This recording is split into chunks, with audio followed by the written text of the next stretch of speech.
मेरा गांव में तो आपका जंगली जानवर कोई नहीं आएगा, न सुअर आएगा, न सुअर आना चाहिए, न भालू आना चाहिए, न रेख आना चाहिए, न गुलदार आना चाहिए। जो आएगा मैं उसको ठिकाना लगा दूंगा। तुम्हें जो करना फिर कर लो। और जो अधिकारी मेरे से रंजिश रखेगा फिर मैं उस अधिकारी से व्यक्तिगत रूप से निपटूंगा। अब ऐसा बहुत हो गया। देखो साहब, आपने क्या पॉलिसी बनाई, क्या पॉलिसी दी आपने भारत सरकार को? अभी तक आपने क्या ऑर्गेनाइजेशन किया है कि भाई ये भालू यहाँ अचानक कहां से आए इतने, ये गुलदारों का हमला क्यों हो रहा है यहाँ पे? तो ये अब जो है जनता के रास्ते से नहीं, मैं कहता हूँ सारे गाँव वालों, भालू बनाओ, वर्षा नहीं होता वर्षा, जिसे मारते उसको वर्षा बनाओ। इनसे मांगने से, सरकार से मांगने कुछ फर्क नहीं पड़ेगा। तुम्हें कोई कुछ भी हो जाए पहाड़ में, कुछ भी फर्क नहीं होने वाला। आप भालू बनाओ, वर्षा बनाओ, वो तो दुनिया बंद हो गई, वो बनाओ, मैं देता हूँ और मार दो, ठोक दो इनको। और जो अधिकारी तुम्हारे साथ कोई कार्रवाई बात करता है तो उसको भी उल्टा लटका देंगे, टांग देंगे। अब ये बहुत बर्दाश्त करते हमने। क्या करोगे? फांसी लगाओगे, जेल डालोगे? हम तैयार हैं, मैं सारे केस ले लूंगा आपके ऊपर। लेकिन देखो साहब, अब ये नहीं चलेगा कि हमने आपको ज्ञापन दिया, आपने ज्ञापन लिया, इन्होंने ऐसा बोला, ये औरतों, ये बच्चों वाली बात हमारे साथ नहीं चली। इस क्षेत्र में बच्चे स्कूल नहीं जा पा रहे। क्या संज्ञान ले रहा हमारा सांसद? क्या संज्ञान ले रही भारत सरकार? क्या संज्ञान ले रहा हाईकोर्ट? क्या संज्ञान ले रहा सुप्रीम कोर्ट?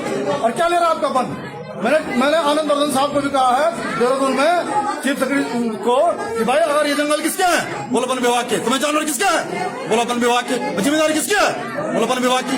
तो फिर क्या कर रहे हैं? और आपका पोखरी का जो वन विभाग का यहाँ पर जो स्टाफ और सिस्टम है वो बहुत लचर है, बहुत ढीला ढाला है। इस स्टाफ को चेंज करो, दूसरा स्टाफ दो हमको। सीधी सी बात है, ये स्टाफ यहाँ नहीं चाहिए हमको। ये फोन नहीं उठा लेंगे इन मौके पे। इनके पास व्यवस्था क्या है? क्या कर लेंगे? ये भालू का मुकाबला कर लेंगे? मेरे बुजुर्गों ने तो भालू को गजल से मारा है, हमारे बुजुर्गों ने तो बाघ को गजल से मारा है, डंडू से मारा है। तो हम तो फिर वो रोज रूप वो करेंगे? ऐसा नहीं चलेगा। अब जो सरकार को जो करना करे, हमको फांसी लगाए। लेकिन मैं आपको डेपो साहब कर रहा हूं अपने विभाग को कि मेरे गांव में, मेरी बाउंड्री में आपका जंगली जानवर नहीं घुसना चाहिए, वो आपकी जिम्मेदारी है। हम ठोक देंगे उसको, साफ और सीधी बात। अब नहीं कि जी नारे लगाओ जिंदाबाद, ये क्या बंद हो, ये हमारे बस का नहीं है, ये हम नहीं करेंगे। हम सीधे इनको वो करेंगे, ठिकाना लगाएंगे। और जो अधिकारी हमसे पर्सनल वो लगेगा उसको हम टांग देंगे। हम जेल जाएंगे, फिर आएंगे उसके बच्चों को पेटेंगे, फिर कूटेंगे साले को। अब क्या करें? जैसे मेरे पढ़ने लेना कर अपने हाथ में, हम ले लेंगे, क्या फर्क पड़ता है? तो ये अब ऐसा रोज रूप रखना पड़ेगा।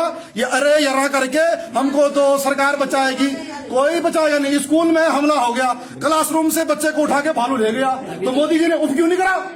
अमित शाह जी ने उप क्यों नहीं करा? ये बड़े सांसद बनते हैं, यहाँ बड़े नेता बनते हैं उत्तराखंड में, क्यों नहीं बिल ले आते संसद में? क्यों नहीं सुप्रीम कोर्ट में नाम डालते हैं? क्यों नहीं रहा सुप्रीम कोर्ट संज्ञान?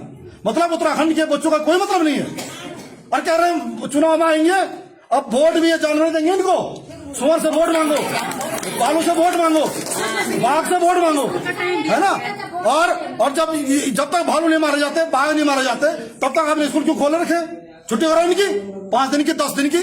और आर्मी को दो ना ये मिशन, आप अपने तरफ से प्रपोजल दो, आर्मी को दो मिशन। आर्मी 7 दिन में सारे भालू, सारे लंगूर, बंदर, सुअर, सब तुम्हारा बाघ बूघ सबको पकड़ के साफ कर देगा, भेज देगा तुम्हारे पिंजरे में।